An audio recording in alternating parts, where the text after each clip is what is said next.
La voz de nuestra república y nuestras libertades.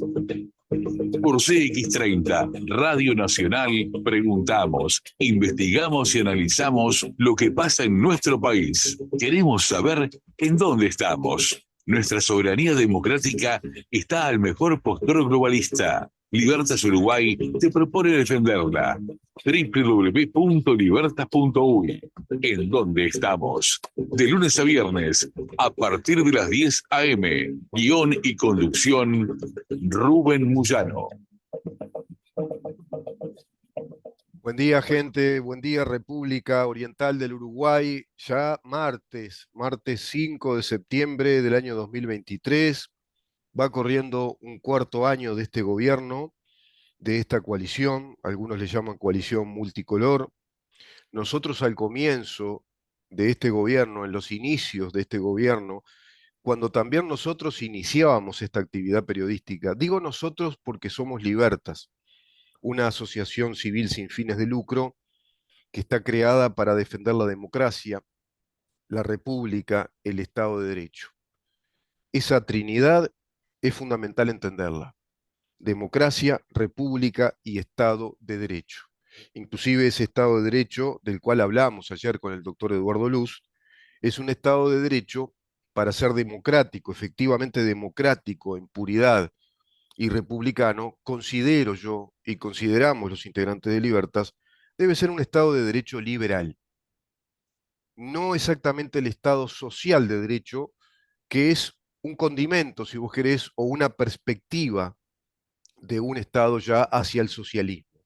Es el Estado intervencionista, es el Estado que participa demasiado en la actividad que pertenece a los particulares, que corresponde a la vida privada.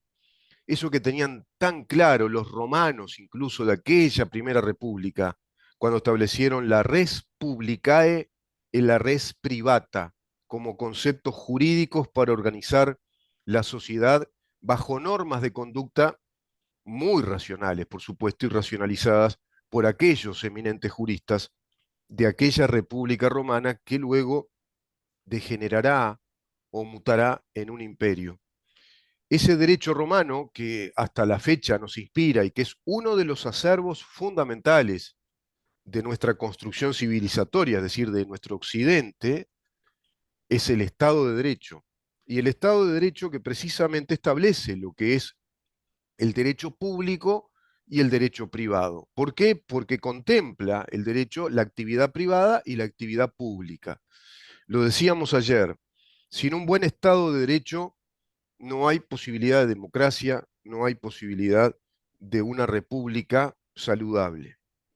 Uruguay está hace mucho tiempo ya configurado, constituido como un Estado social de derecho, desde el periodo de José Valle y Ordóñez, desde aquel año 1918, ponerle para marcar esa fecha respecto a esa reforma constitucional, que plantea un Estado fuertemente intervencionista, o si vos querés, intensamente intervencionista, y quizá ambas cosas, fuerte e intenso en su intervención, si bien no fue un Estado marxista, un Estado, digamos, republicanista, si vos querés, democrático. Hay historiadores que no saben cómo definir, por ejemplo, el Partido Colorado. No se sabe si fue un partido, porque con Valle fue un partido hacia el socialismo reformista. Los que se dicen vallistas son eminentemente socialistas, socialistas no marxistas. Se dicen socialdemócratas, tratando de vincular esos conceptos de democracia y socialismo. Y luego Uruguay pasó ya, digo, vamos a ir rápido, ¿no? En el programa atravesando varios periodos, atraviesa un periodo tremendo, intenso de crisis social, inclusive de crisis política, provocada unilateralmente por una guerrilla, por grupos armados, por grupos terroristas con formación militar. Estamos hablando de MLN Tupamaros y todos los grupos armados que configuraron esa lucha contra las instituciones democráticas del país, contra esa soberana manera de autodeterminarse como país. Entonces sobreviene la necesidad, a través de una ley, inclusive la Ley de Seguridad del Estado, votada, promulgada por la Asamblea General en plena democracia, sobreviene la necesidad de darle a las Fuerzas Armadas plenas potestades para que lleven adelante esa actividad de, digamos, de lucha, de aprehensión, de investigación, de combate contra grupos fuertemente armados y muy peligrosos, acometiendo con un delito excepcionalísimo, que es el delito de terrorismo contra el Estado. Todo eso de lo cual hoy no se habla. Sobreviene la dictadura, pasa la dictadura, y a partir de ahí Uruguay retoma su más vieja y rancia estirpe ballista con el doctor Julio María Sanguinetti cuando se establece esa ley marco de las negociaciones colectivas, inclusive con consejos de salarios. Ley que ahora en el ámbito privado es corregida apenas, con mínimos detalles, corrige este gobierno esa ley de las negociaciones colectivas con los consejos de salarios, digamos que quitando nominalmente los consejos de salarios y estableciendo, bueno, una normativa muy precisa respecto a las negociaciones colectivas en el ámbito privado, tratando de cumplir con lo que le plantea la Organización Internacional del Trabajo en esa queja elevada por la Cámara Empresarial. Es la ley 18.566 de negociación colectiva y dice lo siguiente este documento. La propuesta del Poder Ejecutivo procura contemplar con observaciones de la Organización Internacional del Trabajo de Uruguay. La ley 18.566 regula las condiciones de negociación colectiva que deben darse en la actividad privada, incluyendo una regulación del convenio colectivo bipartito o típico, por un lado, y la modificación de la ley de consejos de salarios, por otro.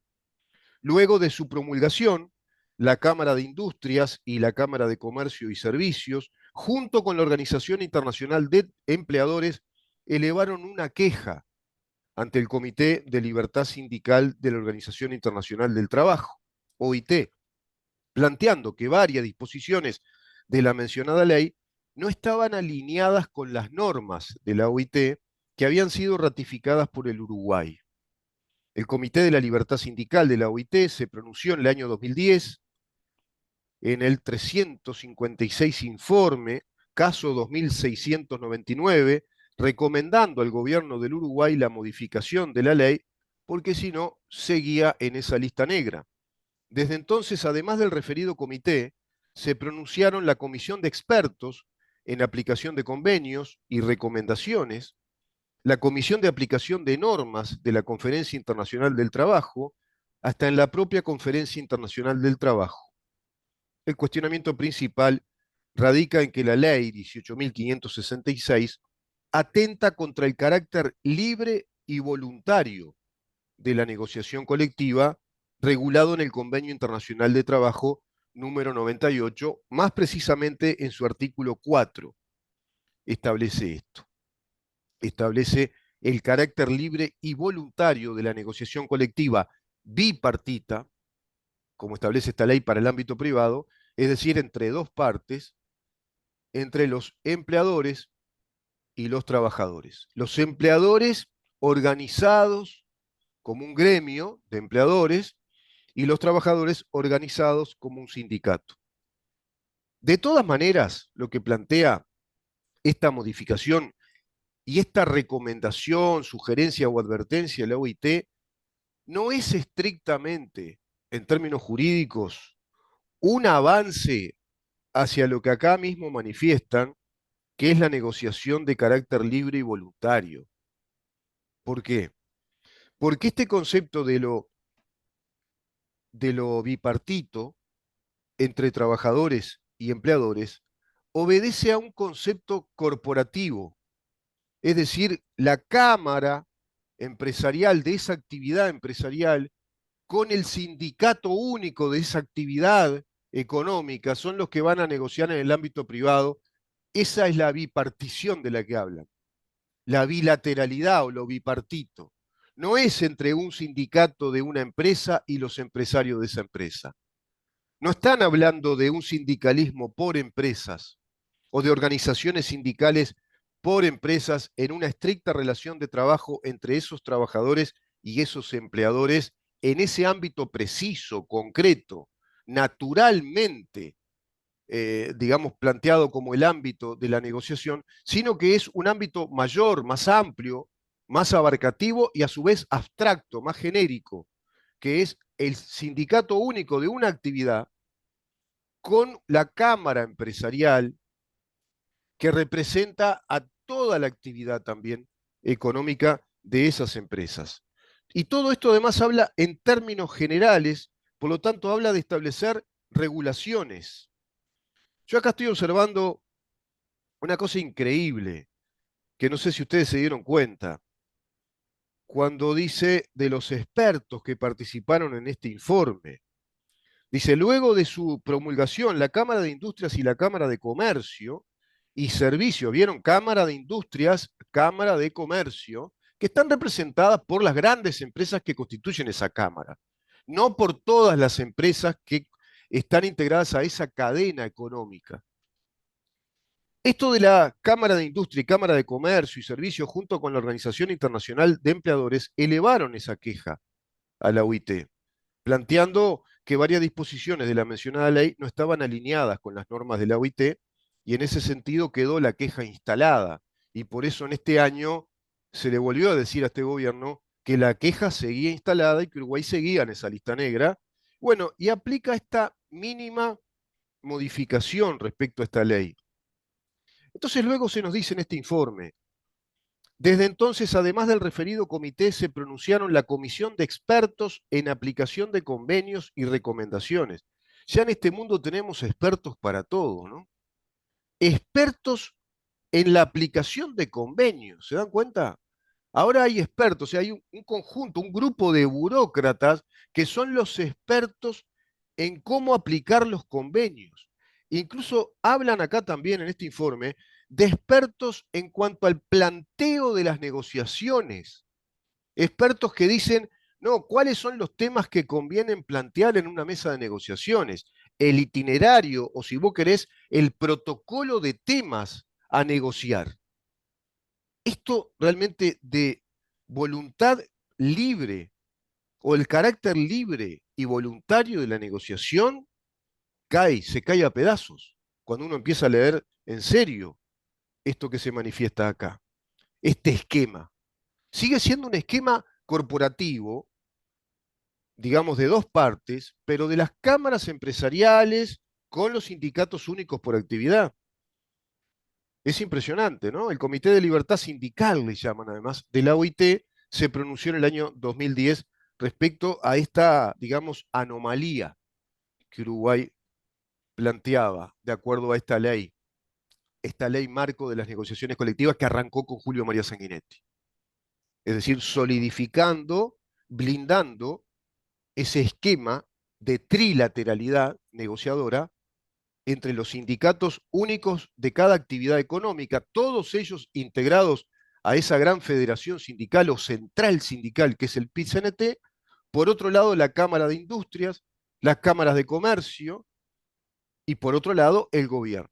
Los tres círculos negociadores en las cúpulas corporativas, es decir, tres corporaciones que persiguen sus propios intereses y de modo reglamentarista negocian entonces de acuerdo a esos protocolos de negociación.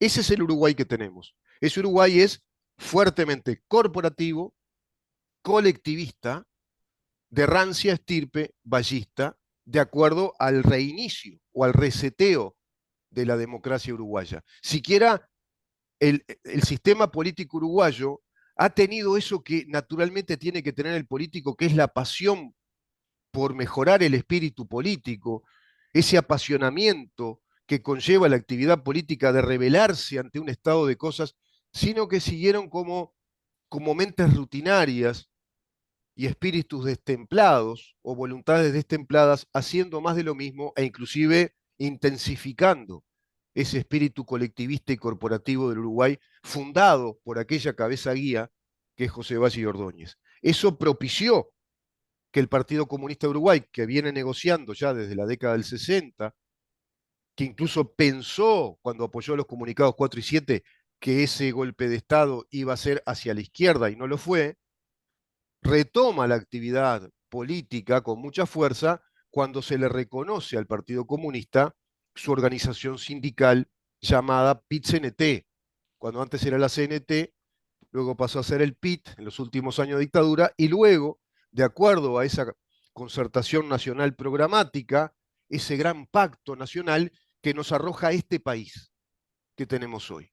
Y ese país de ese gran pacto tiene nombres y apellidos, pero el principal, el que encabeza la lista, porque fue el presidente de la República y por 2 veces, fue el doctor Julio María Sanguinetti, colocando al Partido Colorado en esa línea, si vos querés, progresista, de centro izquierda, justificando un Estado muy grande. El propio Sanguinetti habla de que el Estado uruguayo tiene que ser grande y es el Estado que nos cobija.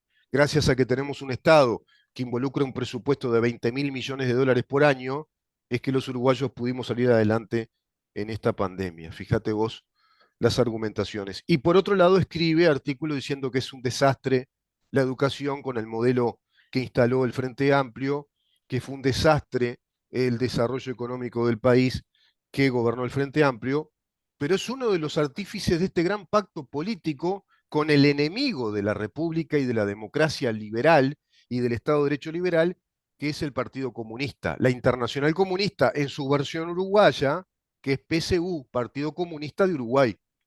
Porque el Partido Comunista es internacionalista, no tiene país.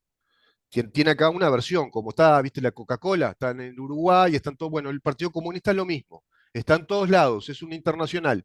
Tiene su versión uruguaya como PSU, Partido Comunista de Uruguay, quien tiene los plenos poderes de negociación, de extorsión, de cogobierno, a través de este sistema corporativo, colectivista, de las negociaciones colectivas, reconociéndose desde ese marco legal y de acuerdo a decretos que puedan reconocer a los representantes genuinos de los trabajadores para ir a esas negociaciones. Y está reconocido por esta ley, por este marco legal y por decretos sucesivos el PIT-CNT y los sindicatos que integran el PIT-CNT como los únicos y excluyentes representantes de todos los trabajadores del país para negociar en estas rondas de negociaciones colectivas que hasta el cansancio vemos sin que le expliquen a la población de qué se trata cuando sale cada ministro de cada Ministerio de Trabajo a decir las mismas cosas, como en el caso de este ministro. Vamos a una pausa, si te parece, Ramón, y vamos a una segunda parte de este tema, porque esto arroja consecuencias. Las va a traer aparejadas también en Argentina, porque Milei está de acuerdo con este sistema. Javier Milei, el liberal, Javier Milei, el que plantea un gran modelo de desarrollo económico, el de la dolarización, el de achicar brutalmente el Estado, digo brutalmente porque él habla prácticamente de ir con el hacha y sacar 6, 7 ministerios, lo que por otra parte no estaría mal si se pudiera hacer, no estaría mal si se pudiera hacer. De lo que no habla Milei es que para quitar cada uno de esos ministerios, en verdad lo que él está hablando, está planteando es derogar cada una de esas leyes por las cuales fueron creados esos ministerios. Y ley que crea un ministerio, acá y en cualquier país, es una ley que requiere mayorías calificadas, como se dice universalmente en el derecho. En nuestro país adoptamos la terminología de mayorías especiales, o mayorías especiales y calificadas, si vos querés, que requieren que el Parlamento, el Poder Legislativo, en pleno, con todos sus integrantes, tienen que estar todos presentes, voten, digamos, aprueben un proyecto de ley derogatoria de otra ley o una ley de orden público, por ejemplo, la aprueben por 2/3 del total de los componentes o 3/5 del total de los componentes del Poder Legislativo, vale decir, en Asamblea General, integrándose la Cámara de Diputados con la Cámara de Senadores. Eso va a tener que pasar en el Congreso argentino si quiere derogar los ministerios. Va a tener que tener mayorías calificadas, como pasa acá. Vamos a una pausa y continuamos. Buscamos, preguntamos,